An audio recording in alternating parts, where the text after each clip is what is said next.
Spells of the year, I think it's okay to start with number one here. Shamar Joseph. I guess we obviously each value different qualities differently when we're coming up with our spells and innings, but it's not just the guy who's the most accurate or incisive. There's so much around the Shamar Joseph spell. I think it was cricket's favourite spell of 2024. Yeah, well put. I think that's fair to say. Then I think we could still have multiple Jasprit Bumrah entries here. Ben, which one do you wanna go for first? Well, the Australia ones are fresh in the memory, which is why I actually want to take us back to Vizag earlier in the year. And again, when England are, up in that series, when they've made a decent start in the second innings of the second test, with India still, not out of sight. And he just kind of turns it completely basically at that moment. The ball he bowls to get Ollie Pope, who obviously at that point has assumed sort of like a massive stature in that series, forgetting how it turns out at that point, him bowling that ball that smashes Ollie Pope stumps everywhere. Ollie Pope was the guy. Yeah, it feels absolutely huge. And then he does the same thing to Ben Stokes, who had also batted well in that first test and is the captain and is, the talisman. That is like, Bumrah is ridiculous in India where you're not supposed to be ridiculous as a fast bowler, and that was him. It's funny because picking out a Bumrah spell from the year when he was just so good every single time can be quite hard to do, but this still felt like a moment when India really, really absolutely needed him, and he did it. So yeah, I mean, you could also have multiple spells in the Border Gavaskar Trophy. I think at Perth in the first Test match, I genuinely felt, has anyone ever been this good? I actually don't know how you're supposed to play him. So that's another entry that I'd put very high up on the list. And I think next, Phil, Bumrah is the cricketer of 2024, cross formats, best Test bowler in the world, maybe the best of the 21st century, and maybe even going further back. But there's a guy who in Test cricket, I don't think was a million miles behind him. And Matt Henry had an amazing year, and he also had a few spells that you could put very high up on the list. One of which was in the Rachin Ravindra game. And a big part of why New Zealand win that game is because they bowl India out for less than 50 on that first morning. And Matt Henry bowled an extraordinary spell that day. Yeah, he's a bit of an enigma, Matt Henry, because he began his career and he couldn't take a wicket for love nor money. And he had this sort of record-breakingly bad early record. And it was a complete lie because anyone who watched him could see that he was good and see that he would have something to say in Test cricket. And this has been his breakout year. That 5 for 15, as you say, in that first Test at Bangalore was very special. It was kicked off actually by Tim Southey, if you remember, getting rid of Rohit Sharma with a classic, like an all-timer.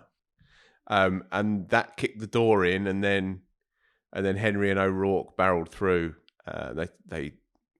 O'Rourke took 4 for 20 odd. Henry took 5 for 15, and they did it together really after Southey had started it.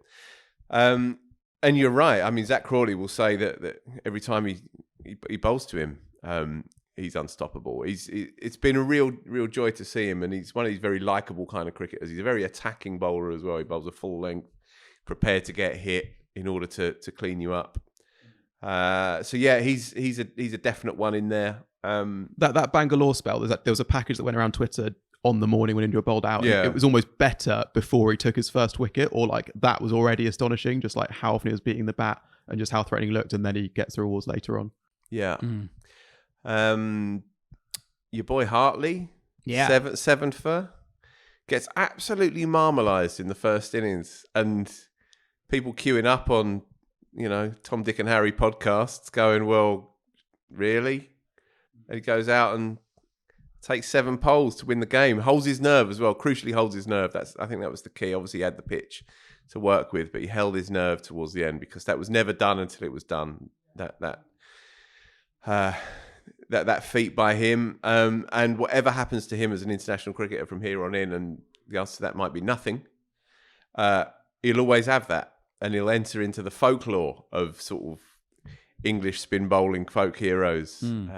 For that 7 for 60 odd or whatever it was. It's a funny one as well because obviously they talked a lot about the type of bowler he was, being tall, that release point chat as well, and it was the perfect surface for that. And so in some way, obviously the rest you can question it, but vindicated at that point the decision to go with those attributes over averages, that kind of thing. And I can see some people using that to sort of do it down a bit, saying like, well, if someone is bowling that well in conditions that are sort of tailor-made for them, do we then, put it, when Bumrah's doing the same thing on pitches that are, giving him no assistance? But also, I think with Hartley, I think it's fair to say that actually they're tailor-made for him, but they're actually not tailor-made for that many bowlers. And also, you still have to do it. But I actually think very, very few bowlers would have done what he did in that situation, basically, because of like, that's why England had picked him and it paid off. But that shouldn't count against it because those are made for him, but not for everyone, kind of thing. A few other spells from overseas spinners in India that you can pick this year. Ajaz Patel, 6 for 57 in Mumbai, the king of Mumbai. Along with 5 in the first innings, right? Yeah. Defending 147 in the fourth innings. Very good shout. I think only Pant got to 15 and Pant ended up getting 60 odd. Santner's 7 for 53 in Pune, another low scoring test matches. Again, you can say, well, there are low scoring games where spinners dominated, but I think Ajaz is one in particular, defending 147. Santner's not playing that game as well, so his other spinner is Glenn Phillips, who did a decent job, but he's not a frontline spinner, I think. And questions over Ajaz as well, because he'd been so outbowled by Santner, who people had presumed was the second spinner in the previous game. Yeah. So that also adds to it, I think. Yeah. So I think those two deserve a mention. If you just look at a list of the best figures in the year, Marco Janssen 7 for 13 what has a to be spell. right up there. Unplayable, and he gives them a real chance now, because if Rabada is their champion, you can't hang a whole attack on him and some decent muscular medium fasts and fast mediums. You need some other bit of magic in there, and he's got it. He's absolutely got it. He swings it late. He's nasty. He's tall. There's a kind of like a dead-eyed malevolence about him when he bowls. Doesn't show much. Doesn't need to because it's all in the package. And he can bat as well. He's a world-class cricketer, and franchises recognise it, and the Test game has seen it this year. He's brilliant cricketer, and he's one of the most complete cricketers in the world. Absolutely. I think the batting wasn't great in that innings, though. Personally, if I'm allowed to say that, you are allowed to say it. I mean, it was their lowest ever total, right? I think. So I guess you're going to have some help from the batters in that situation. Yeah. Yeah. I mean, and a good batter in my mind's eye, I can remember one or two desperate shots, but I guess when you are 30 for 6 and then 40 for 8, you are going to think outside the box. Also, I think more generally on Janssen, he also followed up with a 6 for the following game. Yeah, as well. but I think he picks up a lot of wickets that don't look great in isolation, and I think it is partly because of his bounce.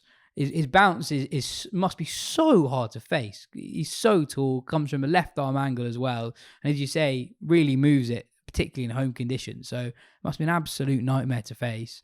A couple of other ones I've got listed down. I've got Will O'Rourke's 1 for against England in the final England Test of the year. Yeah, great shout. Genuinely one of the best spells of the year. That was totally exhilarating to watch. I think in the same way that Archer didn't actually get Steve Smith out at Lords in 2019, but that's lives long in the memory. That O'Rourke spell was very similar for me. Yeah, very good shout. Just going back to Janssen, just his numbers, he's just getting going. But his numbers are frighteningly good. Average is 21. I mean, that's Malcolm Marshall levels. That's Waka Yunis levels. He's only taken 73 wickets, so he is just getting going. But he's 24. He's taken a lot in the last few months, and he more than anybody, any single other player, has enabled them to get to this point where they are now going to compete for the Worlds. Ben, you mentioned the compilation of the deliveries in the Matt Henry spell. Another video did the rounds this year of an impeccable new ball spell. Jaden Seals, 15.5 overs, 10 maidens, 4 wickets for 5 runs against Bangladesh. Yeah, it's amazing. And it's up on the West Indies YouTube channel, every ball from it. And you can see, and actually there's a bit of stuff that's sort of outside off stump tempting them, but it's like with him, that's part of his method. That's his smart bowling. Like you saw it against England in particular, how much he was playing on England's egos, and he was getting a lot of movement as well. So he could have had more. Early on there was a drop, sort of when he'd set the batter up so well, and then bowl sort of like the tempter that's sort of a bit fuller, a bit wider, but isn't drivable unless you haven't had anything to hit until that point, and is swinging away, takes the edge, and is then kind of parried up and then dropped. There's a few other one of the runs as well is like is a misfield, and he looks absolutely furious. And it's funny as well because everything happens right at the end. So he's, I think, heading into his penultimate over. He's only got the 1 wicket, so at that point it's 1 for 4 or 5. And then he takes, I think, 2 wickets in that over, and then 1 wicket in the next over, and then it's all done. But yeah, he's brilliant, and that was brilliant. And I would recommend digging out that video because it's just a very nice thing just to sit there and watch, basically. I've got other spells on the long list, but I don't think any of them properly challenge the ones we mentioned. Mohammad Siraj took 6 for 15 in the game that we talked about earlier, where Markram scored that 100. There's a Prabhat Jasria 6 for against New Zealand to win a test at Gaul. We should mention Sajid and Noman with their definitely. I think the best was probably Sajid's 7 for 111 in the second test. What about the left arm seamer Fernando? Vishwa against England. Yeah. Because it was a really good spell. He was crap, wasn't he? For 2.5 games. And you're thinking, really? Do you want to go and do something else with your life? It came, he just swung it around. I wasn't thinking that. Randomly on day 3 at the Oval, when everything should have been settled down nicely, and he's just unplayable for an hour or it's so. a really good shout. I had a Kuldeep 5 for against England as well. Proper 5 for getting good players out. It was such a miss in that. A lot of people talked about Shami not being around for the Border Gavaskar Trophy, but Kuldeep, I think, is so good. Lyon took wickets in New Zealand, which is not where you'd expect him to. There was a weirdly spin-friendly pitch, but still, that was good of him. I mean, Atkinson took 7 for. That's.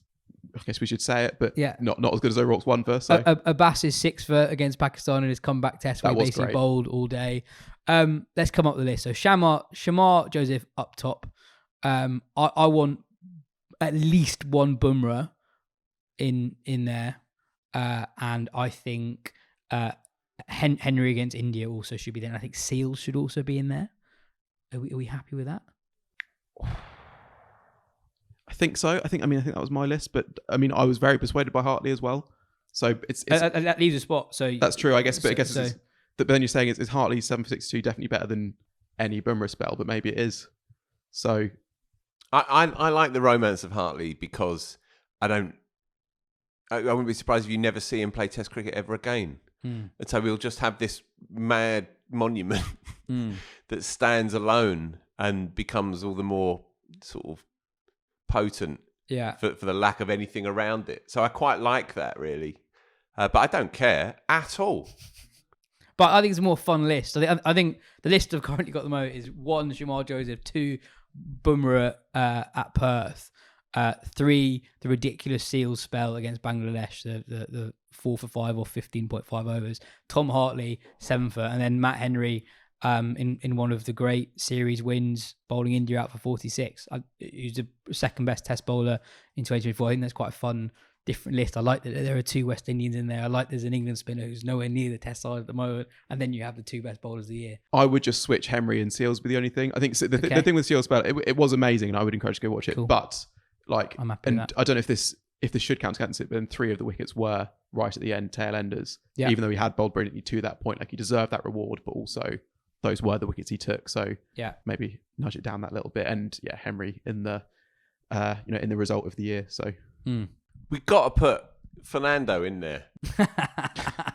We've got to put him in there. I'm just looking at it. You remember LB Root, LB Harry Brook, and nicks off Jamie Smith all in one spell, swinging it miles. It was as well because England were bundled out, and yet people were saying, but they didn't bat that badly. Get rid of J.R. Hartley and put in Fernando.